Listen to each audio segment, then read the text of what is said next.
There's this thing on the TV right now, and all I literally hear is blah blah blah blah blah blah blah. And that's too bad. These guys is really brilliant. I hear NASA, Air Force, blah blah blah, Space Force, blah blah blah blah blah. Really, I don't give a fuck, man. And what I learned the last couple of days is the real VIP and his fucking man crush on these Navy SEAL fucks has fucked up everything. Uh, I realized the poor SEALs must have been stressed out of their fucking head. There's not that many of them. And, Manhattan, fucking DC. These are fucking large security perimeters, idiots. And I think we need more 420 days, man. That's the only solution. And really, I think this 96 hours on, 96 hours off, and you get stoned out of your fucking head, man. That's like the way to go. And I think a lot of the flag officers really like this. Let's see, this guy's a flag officer, I believe. Yeah, he's like, this is a really good idea, man. And this way, like, the Navy get to play with the Marines, get to play with the Air Force, Air Force, Army, fuck you, man. This Carol Linden cunt, big problem. Fucking whore, slut, bitch, nerd. And, let it go. Let it go, let's say. But she's a fucking slave whore cunt for the cops, the abusive fucking crazy cops, man. And anyway, let's forget all that. Let's focus on the positive. No, I can't focus on the positive. Now I don't have a damn, whatever. Oh, I do. Now listen. Oh shit, I don't. Do I? No, I don't. And the value of being able to leverage different budgets in order to achieve common goals is still going to be a priority. Well, I want to go back to the way that you describe the workforce integration and the way that works. Now, the way it's going to work is like this. The Mandarin Oriental is the world's biggest party, like for military, cops, firefighters, DHS, whatever. And really, I'm hoping more and more people will check out, man, and just say, fuck it, this is nice, I'm done. And when you do that, you just tap the next person you trust to go in. And that's it. Done. And that could be anybody, by the way. Like a SEAL could tap a firefighter, could tap a cop, could tap a DHS, etc. There's no limits, man, except no civilians yet. Veterans, for sure, everything. And the way this works is... really, I don't like people doing cocaine and heroin. Really, I don't, man. These nasty, nasty drugs that I make a lot of money on for a reason. Because they're nasty, nasty drugs. That's why you make a lot of money, man. Don't be stupid. That's obvious, right? Humans are fucked up animals. That's all there is to it. If I gave my cat heroin or cocaine, he would be so upset. He would not talk to me for like days and days and days and days. Maybe never again. I mean, I'm being real. If I gave a slut cocaine or heroin, she would do everything for me. And, this to me tells me that human is really fucked up and the cat is a genius. And, when you get down to it, a cat in the box, man, that's fucking amazing. But anyway, I think we might have to have another party headquarters besides Mandarin Oriental. And maybe like 4 of them. Like one in the Midwest, one over there on the West Coast, and one over there like in, we might just take one of these hotel chains, like a nice one. Like Standard Hotel or like yeah, well, that's our new party headquarters. Not just yet, but soon. And you enter at your own risk, man. You're all welcome, but it's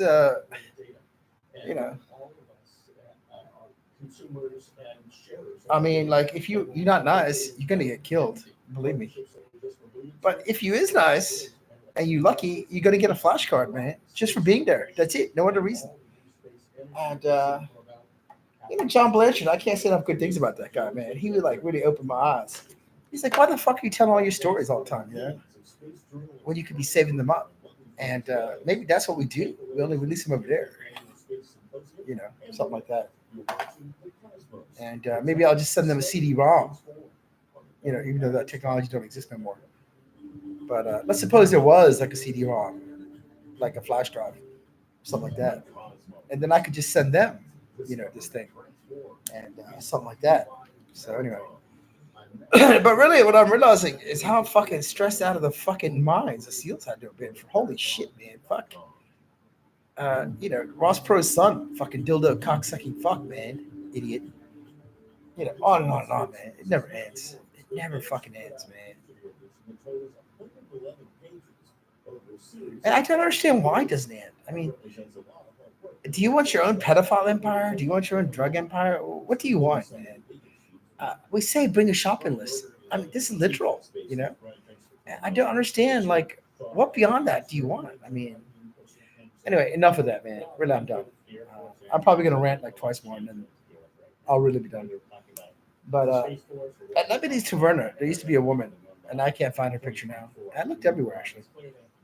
Everyone thinks I'm exaggerating. He always says that about women, blah, blah, blah. You can ask women on the street how many I've called fat, ugly, cunt, whore, slut, and I want to kill you. And I hope like a bulldozer rapes you, like whatever ridiculous thing you can imagine. I said it. And you can ask anyone. And, unfortunately, the majority of the time I'm saying this to women who are not attractive. And that's all I'm going to say. And, that being said, every time I talk about the muses, everyone's like, he's exaggerating. He's exaggerating. He's exaggerating. Now, this woman who used to own Lebanese Taverna, I think she still does, okay? I don't know what she looks like now, I really don't. But if you go back to the 90s, I swear to God, this restaurant, Lebanese Taverna, the one I was just in, it was the talk of the town. I mean, really it was, man. It was like a social hub. World Bank people, IMF people, CIA people, State Department people, UN people, on and on and on. And it all revolved around this woman. She was the hostess. And she worked, I think, like 7 days a week, maybe, I don't know. And every time I went there, she was there and just lovely and nice and all that. And one time we did a really complex switch there. Like, I don't know how many VIPs was there. I would say like 5. And it was so exhausting. We had to do this whole routine anyway, that's not what this is about.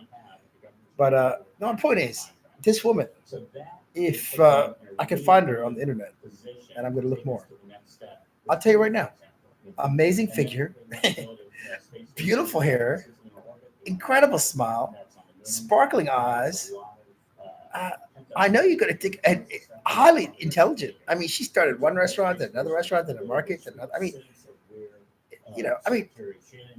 I know everybody thinks I'm making this shit up about muses, but I'm not, man. And it's real. And this movie, Seven Brides for Seven Brothers, I mean, this is an amazing story. I mean, you're not going to believe it. But I actually know it's not a pecking order. It's not. It's very simple. If the real VIP can't make up his mind, blah, blah, blah, blah, blah, all these muses are suspended in midair forever.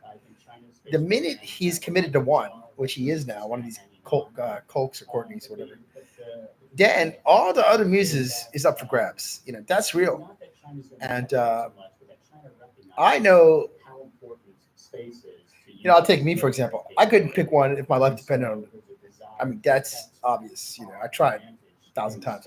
But Magic Pinky, Sushi, Kebab, C, question mark, they have a favorite, man, and they're ready to go. And the music's ready to go. And, I don't know if I said this or not, but Beth Pizer's moving up, man. She's a good girl all the way.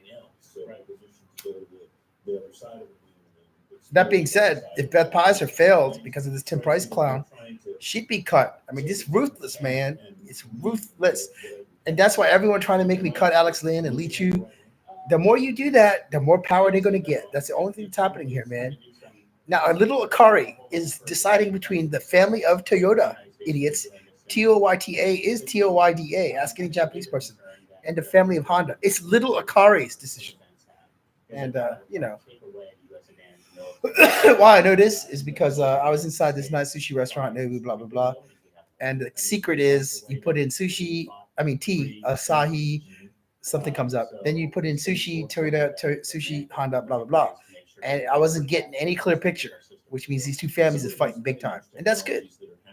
Other parts of the government have been happening in the space, for lack of a and the contest is very simple. The Toyota family says, this is our favorite. The Honda family says, this is our favorite. Akari tries both, and she picks one. And that's it. That's the whole deal. And, So small satellites are changing kind of the paradigm. Alex likes dim sum. and Lee Chu likes kimchi, and on and on and on and on. And that's what it is, man. That's what it is. Now, already I'm hearing that we need more space and all that. I believe that. I believe that. Against any sort of attack, but now there's a recognition that even a large, hard satellite can be destroyed with a missile because they conduct an anti-satellite test. And so there's a debate going on within the military about. And that's nice, man. Maybe we'll do like the Nomad Hotel is very nice. Yeah, it's not gonna be a million locations. Forget about it. That's the whole point. In other words, The idea being that any one of those satellites. you see like these dupes of these muses running around, right? They send me messages like, "What's going on in the real world with the muses?" Like today, Alex was showing me she was working really hard and she was being chased around by these CIA clowns, and I want to give you and your team a shout out because Lee running her ass off. Melissa Patton running around constantly. The only one that's really chillaxing is my favorite, and that's Kelly Nettis. And we have a great team. We have experienced journalists. They've been at this for a long time. They're fairly autonomous. That's a nice thing. Anyway. And maybe that's why she and I is meant to be. I would rather just sit here all day long, and she would rather have tea with the Queen of England, for example, than run around all day. And that's very nice. Protect, discover, transform. For more information on the subject matter. Now that I said that, I feel so much better. I am committed to Kelly Nettis in this movie, Seven Brides for Seven Brothers. And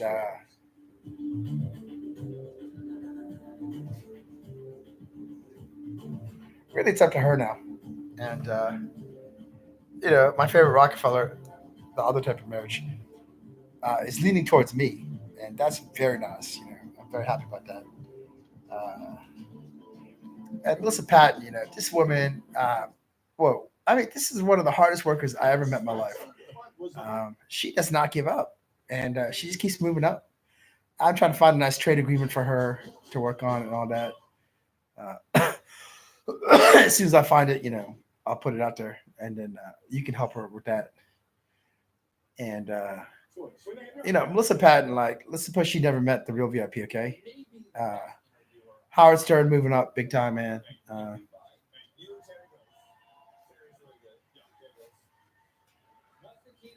He wants to be on national TV right now. I don't have time. Just go on to Stephen Colbert right now. Watch him. He's a genius. And actually, he's a nice guy. I'll put him on real-time TV. No, I won't. Yeah, I will. I don't know if he'll get with this thing. I don't know if he'll get a sound or whatever, man. Because I'm jamming out, man, to MK Ultra. And the Raiders want me to go to Manhattan. No problem, man. No problem. Just tell me when. And I don't know if I explained this or not, but I think I did, so I don't want to repeat myself.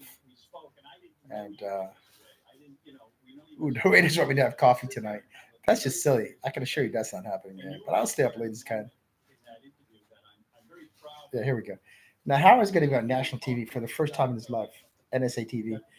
Everyone thinks I'm stupid, but national TV don't mean national TV. It means NSA TV. Anyway, there he is. I have a secret about Colbert. I don't think I'm allowed to say it, though. Yeah, I'm not. That means Howard knows the secret, by the way. And I said, because my mother was depressed, she was very sad. She lost her mother. Oh, that's nice, man. That's Melania, I think. And I felt as Melania is ridiculous. Forget about it. Look at this, man. Oh, yeah, Howard Stern. Anyway, yeah, this is nice. Look at this. Perfect. Ooh, who's this one? I missed it. Damn it. Anyway. But I also realized when I went into therapy that this was a tremendous burden. I only wanted to make my mother laugh. And so that's sort of like why you were doing the show. I think that I think the reason I got into radio is my father was not a very emotional guy, or we didn't share a lot of personal moments together. But my father was a radio engineer and later became a recording engineer. This is actually very interesting. I actually want to listen to this. He was the guy who would set up the microphones and record some of the greatest voice people, Raymond Burr, We do Ooh, there's a real VIP Tennessee Tuxedo on Party national TV. with Larry Storch, who was a great comedian, Don Adams. And the way my father would look at the radio announcers and the way he would look at these performers, I said, oh, that's how you get my father's attention. When my father would listen to the radio, he'd listen to this guy, Bob Grant, who was on New York. My father would be quiet. Bob Grant was talking.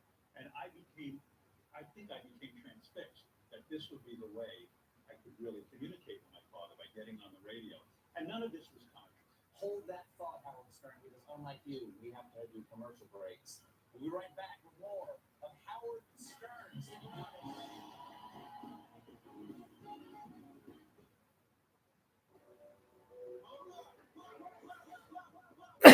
Anyway, I forgot what I was talking about. But I met a lot of generals today, and Marine Corps Raider generals, retired and active, and they is anxious to get in device, man, big time. And when I say general, general could be like colonel or above, and these fellas run the party, and we've opened the faucet. Uh, you know, starting. I mean, like starting. I hooked him up with 50 billion, cocaine, heroin, opium, and marijuana and pills, free. Line of credit, whatever you want to call it. And for these fellas, what does line of credit mean? If you pay me back in like 3 years, at like 1% interest, you know, not 1% a week, like 1% total. I don't know how that shit works, but let's just say 1% in 3 years. That's really good. And if you pay me like 2%, that's like double my money. That's even better. And if you don't, that's really good too. I really don't give a shit. In other words, as long as you work with the drug lord, I really don't give a shit. They're gonna figure it all out, man. I don't care. I really don't give a shit, man. And they set up some crazy ass traps today, man. Crazy. And this is day one, man, for them. They'd never played this game before, and the traps was like exquisite, man.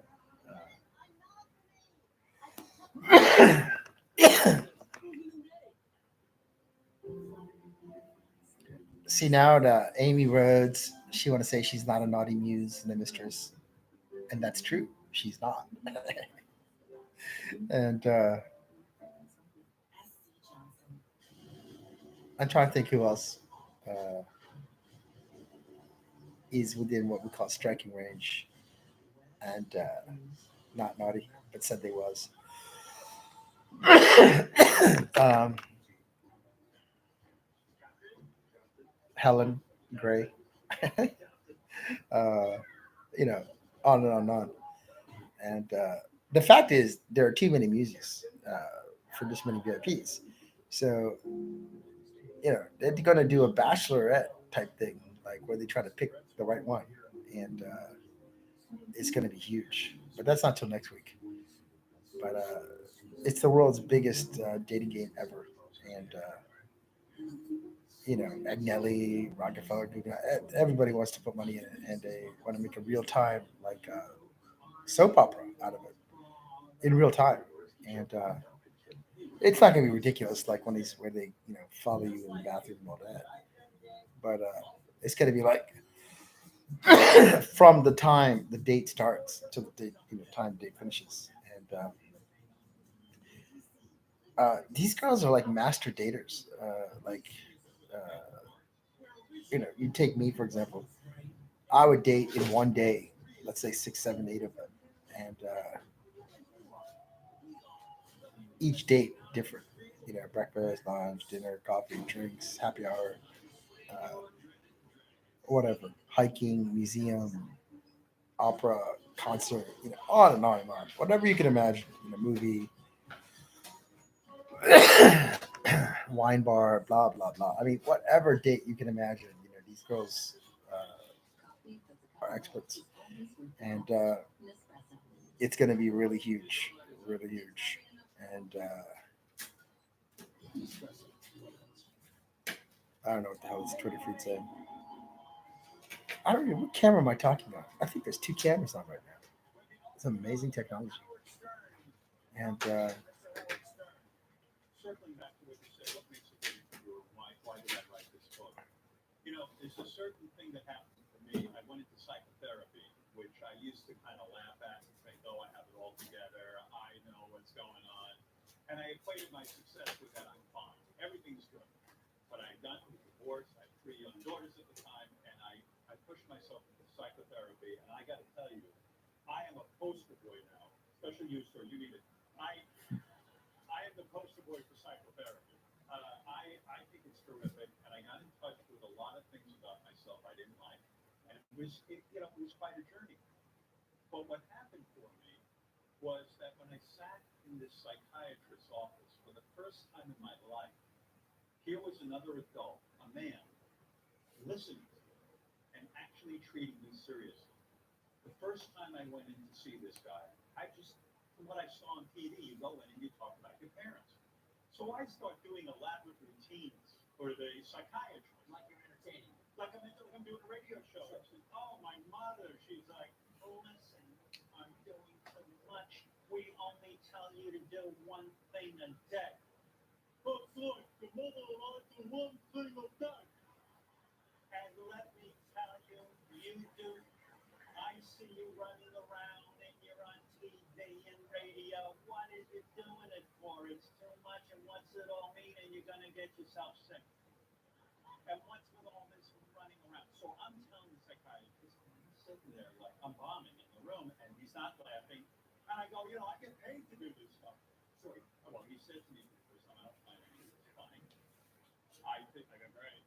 But he said, in fact, I see that it's rather sad. And I was like, really? What do you mean? I didn't think of myself